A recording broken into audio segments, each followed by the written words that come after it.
Bismillahirrahmanirrahim. Assalamualaikum warahmatullahi wabarakatuh.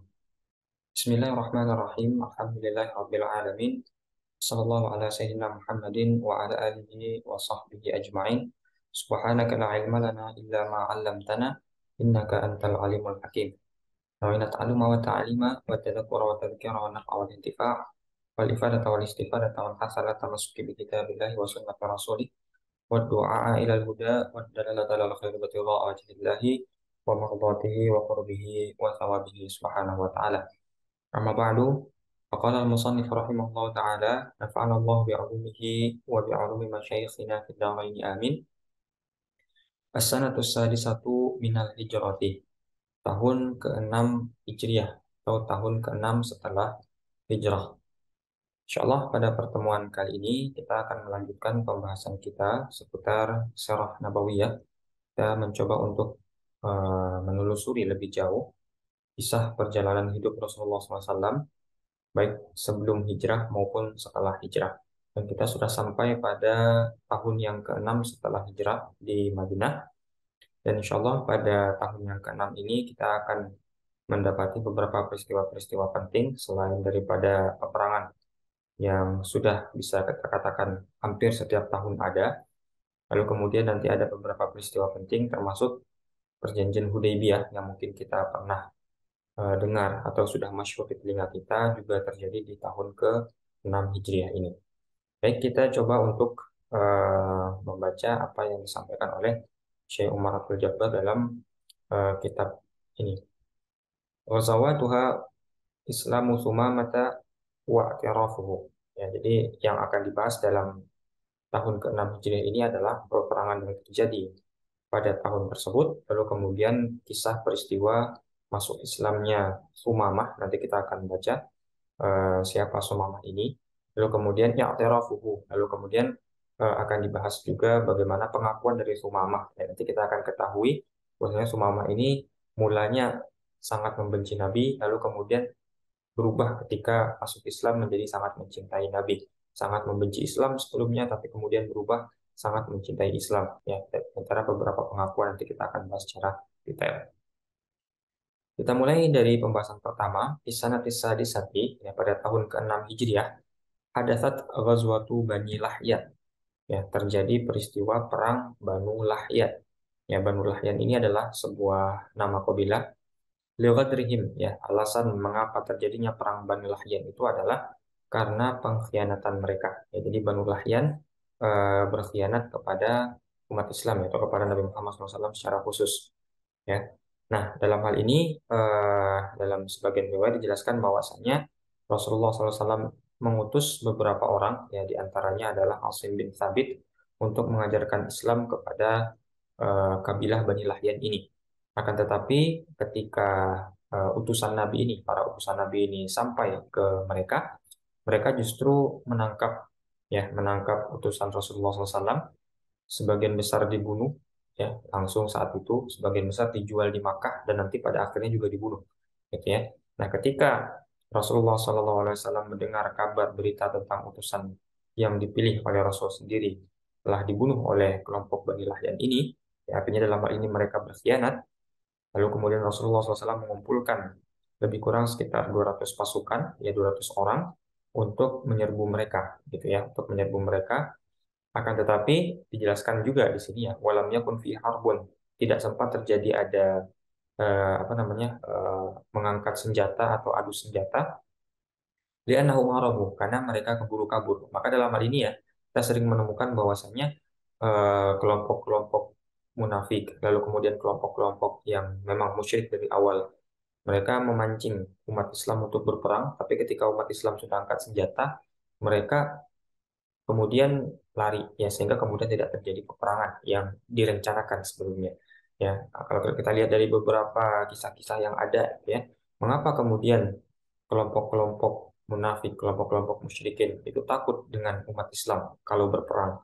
Ya, meskipun kalau secara jumlah kita bisa katakan jumlah umat Islam itu hampir selalu kalah dibandingkan dengan jumlah musuh Islam ketika berperang, tapi bisa memberikan dampak menakutkan ya, ketika umat Islam sudah angkat senjata. Kelompok-kelompok non-Muslim ini atau kelompok-kelompok musyrikin, kelompok munafik itu langsung gentar ya. Kenapa?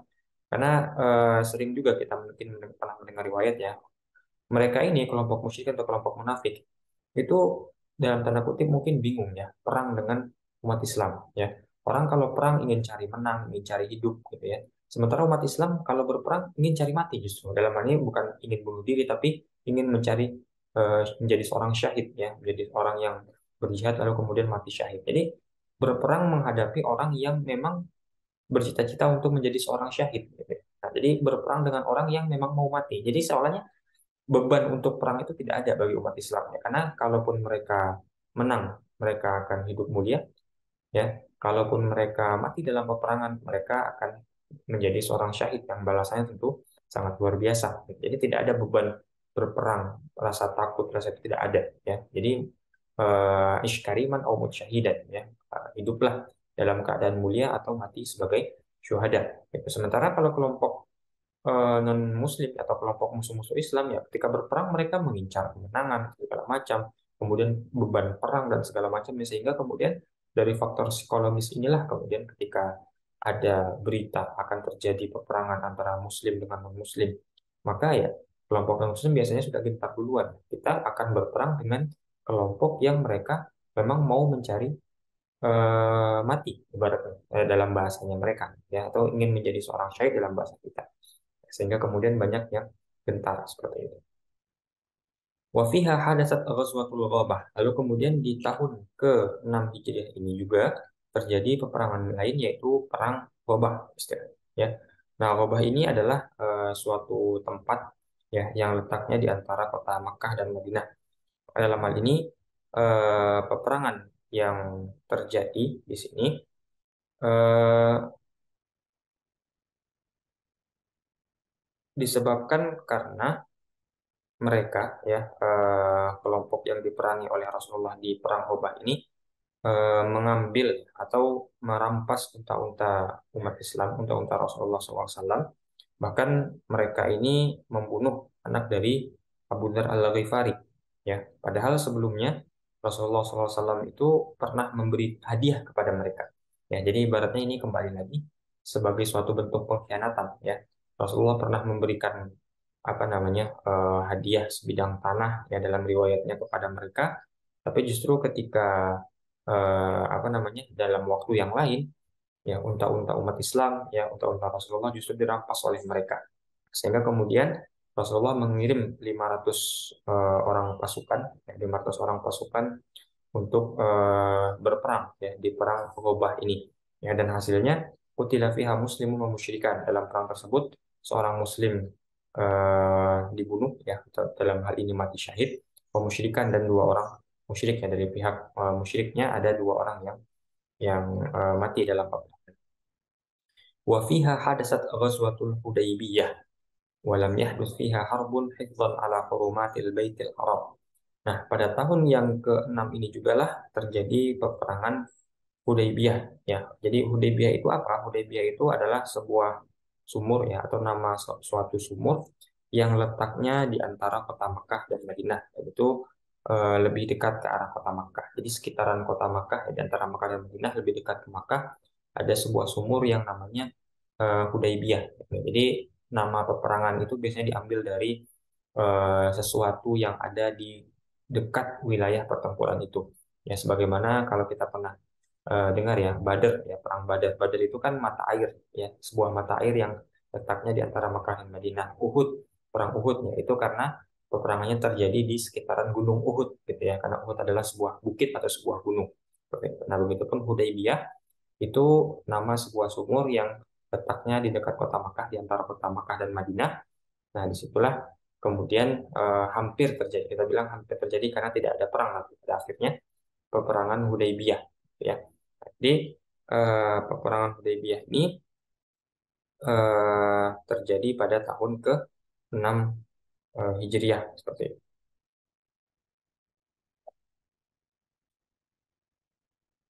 Namun sebagaimana tadi kita sampaikan bahwasanya tidak sempat terjadi gencatan apa namanya peperangan angkat senjata di peperangan Hudaybiyah ini ya, karena menjaga apa namanya istilahnya eh, kehormatan, ya, menjaga kehormatan Baitul Haram. Jadi kita tahu semua ya bahwasanya Ka'bah ya atau eh, istilahnya kota Makkah yang di dekat Ka'bah itu, ya terutama Ka'bah lah ibaratnya seperti itu. Ya, Ka'bah itu adalah sesuatu yang dianggap mulia, ya bukan hanya bagi kelompok umat Islam tapi juga kaum Quraisy secara umum seperti itu ya. Bahkan ada penjaganya, ya kita tahu buat semuanya bahwasanya keluarga Rasulullah ya, kakeknya ya itu termasuk salah satu orang yang diberikan kepercayaan untuk menjadi penjaga Ka'bah seperti itu ya. Nah, kita tahu semuanya cerita-cerita tersebut ya. Jadi memang Ka'bah ini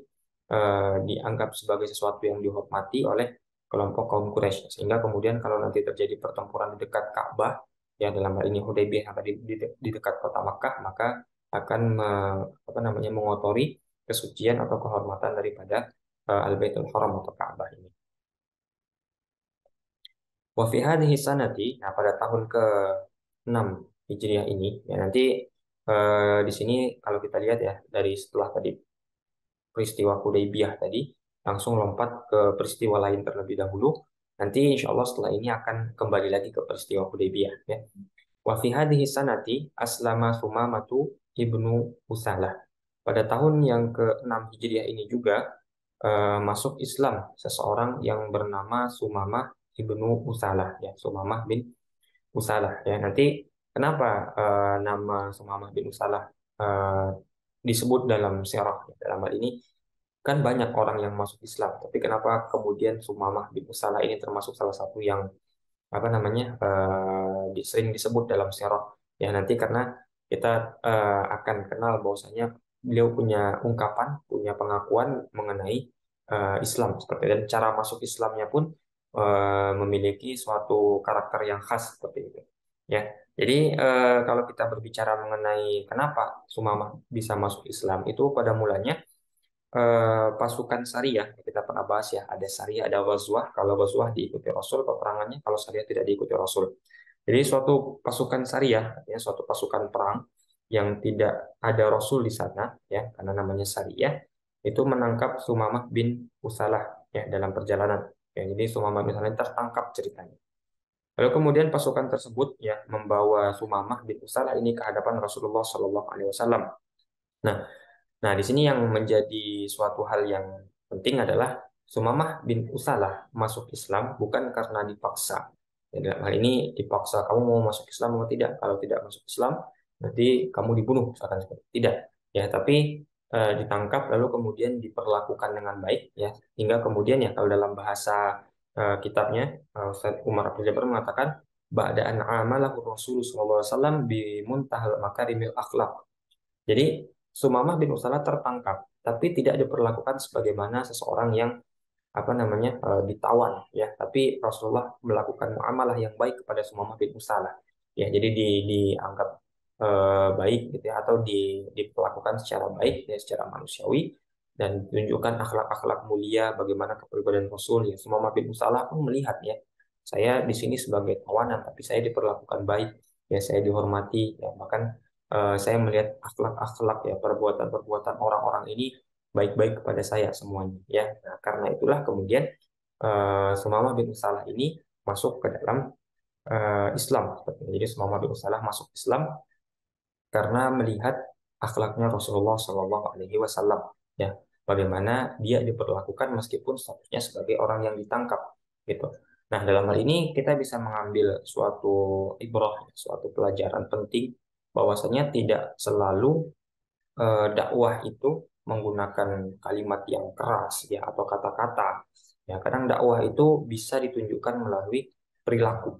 Ya, ketika seseorang melihat kita punya perilaku yang baik, maka ada potensi orang itu akan tergerak hatinya untuk mengikuti kita. Tapi kalau kita selalu mengatakan apa namanya berkata-kata yang mungkin agak sedikit keras ya, kita mungkin mengajak kepada Islam tapi mungkin menggunakan bahasa yang kurang tepat ya, atau kita hanya banyak omong saja lah istilahnya seperti itu, tapi tidak menunjukkan hal-hal tersebut dalam kepribadian kita ya. Kita selalu bilang berkatalah yang baik tapi kita nggak pernah berkata-kata baik ya, kita selalu menghujat orang. Kalau kita katakan jangan menaruh curiga sama orang tapi kita selalu mencurigai orang lain, selalu suudzon seperti itu. Jadi apa yang disampaikan itu tidak ter apa namanya tidak terimplementasi dalam perbuatan, sehingga kemudian ucapan hanya sebatas ucapan. Ketika orang melihat itu tentu nanti akan menjadi sesuatu yang apa namanya paradoks ya, dikatakan seperti ini namun apa namanya yang dilakukan seperti itu. Tapi kalau seandainya kita tidak berbicara pun, tapi kita secara kepribadian, secara akhlak, secara kebiasaan kita melakukan hal-hal yang baik, maka orang akan bisa menerima kebaikan kita bahkan tanpa kita sampaikan. Ya, kita tahu semua bahwasanya Rasulullah SAW itu ketika sebelum diangkat menjadi nabi, ya bahkan setelah menjadi nabi pun masih sama sifatnya ya. Ada satu sifat yang menempel kepada diri beliau ya. Orang-orang Quraisy Makkah saat itu sepakat ya dalam hal ini menggelari beliau dengan Al-Amin ya, orang yang dapat dipercaya. Apakah itu karena ucapan beliau semata? Tidak kan? Karena memang keseharian beliau, praktek hidup beliau itu adalah ciri-ciri orang yang dapat dipercaya. Orang kalau menitipkan harta nggak tahu ke siapa langsung cari Nabi Muhammad, titip ke Nabi Muhammad karena Nabi Muhammad adalah orang yang dipercaya ya. Kalau misalkan mau berdagang ya, siapa yang mau menjualkan barang dagang ini, yang dicari pasti Nabi Muhammad SAW. Begitu pula kisah Khadijah ya, ketika mendengar bagaimana Rasulullah SAW itu orang yang amanah, orang yang dapat dipercaya seperti itu. Nah itu kan bukan karena kakek beliau orang terpandang di Makkah, bukan karena apa namanya keluarga beliau orang terpandang ya, Banu Muthalib, Banu Hashim orang yang terpandang, lalu kemudian sudahlah kita gelarin saja, tidak, tapi memang dari kesehariannya, dari pribadinya Rasulullah SAW itu tergambar bagaimana sifat amanah itu. Nah, sehingga kemudian kita bisa melihat bahwasanya ketika kita sudah melakukan suatu hal yang baik, ya berakhlak dengan akhlak yang mulia, bukan hanya sebatas ucapan tapi sudah berbentuk perbuatan, maka orang yang melihat pun insya Allah akan sampai dakwah itu tanpa harus kita sampaikan kepada mereka. Dan inilah yang terjadi pada Sumamah bin Usalah. Makanya kalau kita baca kitab yang tertulis di dalam Ta'limut Ta'lim ya, lisanul hal afdalu min lisanil maqal. Ya. Jadi keadaan yang berbicara atau tubuh ini yang berbicara itu lebih baik dibandingkan dengan mulut yang berbicara. Ya, kita sering ngomong ayo berkata jujur, tapi perbuatannya tidak sama seperti itu. Itu nanti akan menjadi problem. Tapi kita jujur saja ya, jadi orang yang jujur, tak perlu menyampaikan ini segala macam, tapi orang tahu kita ini jujur. Dari penyampaian bukan, tapi dari memang keseharian kita implementasi sifat jujur itu ada dalam diri kita. Karena itu lisanul hal afdalu min lisanil maqal ya. Eh, hal ya atau kondisi kita yang berbicara ya bukan mulut membicara itu lebih baik dibandingkan dengan hanya ucapan belaka seperti itu. Wabah ada Islamihi, dan ini yang tadi sempat kita singgung ya, salah satu yang terkenal dari Sumamah bin Salah adalah pengakuannya, i'tirafnya. Ya, jadi setelah masuk Islam, Sumamah bin Salah ini berkata kepada Rasulullah SAW apa kalimat ya atau ungkapan yang disampaikan oleh Sumamah, Wallahi ya Muhammad, ya demi Allah, wahai Muhammad, maka na alal ardi min wajhin abghadha ilayya min wajhik, faqad asbaha wajhuka ahabbal wujuhi kulliha ilayya. Wallahi maka na alal ardi min dinin abghadha ilayya min dinik, faqad asbaha ahabbad dini kullihi ilayya. Wallahi maka na min baladin abghadha ilayya min baladik, faqad asbaha ahabbal biladi ilayya. Demi Allah wahai Muhammad, sungguh sebelumnya ya tidak ada yang paling aku benci di muka bumi ini kecuali engkau. Jadi orang yang paling dibenci oleh Sumamah sebelumnya, ya, sebelum masuk Islam maksudnya, atau di zaman sebelumnya adalah Nabi Muhammad SAW. Namun saat ini setelah masuk Islam, justru faqad asbaha wajhuka ahabbul wujuhi kulliha ilayya. Orang yang paling aku cintai adalah engkau. Jadi dari orang yang paling dibenci menjadi orang yang paling dicintai. Ya, wallahi maka alal ardi min dinin abghadha ilayya min dinik faqad asbaha ahbad dini kulli ilayya. Sebelumnya tidak ada agama yang paling aku benci kecuali agamamu. Jadi Islam adalah sesuatu yang paling dibenci oleh semua masa sebelumnya. Namun setelah masuk Islam, ya Islam menjadi agama yang paling dicintai oleh Sumamah. Ya, wallahi maka min baladin abghadha ilayya min baladik faqad asbaha ahabbal biladi ilayya. Ya, sebelumnya tidak ada negeri yang paling aku benci dibandingkan dengan negerimu ya, namun sekarang negerimu adalah negeri yang paling aku cintai seperti itu. Nah, ini suatu ungkapan ya yang disampaikan oleh Sumamah bin Usalah ya, sehingga kemudian dia termasuk menjadi salah satu orang yang terkenal ceritanya dan sering disebutkan dalam kisah-kisah sirah nabawiyah.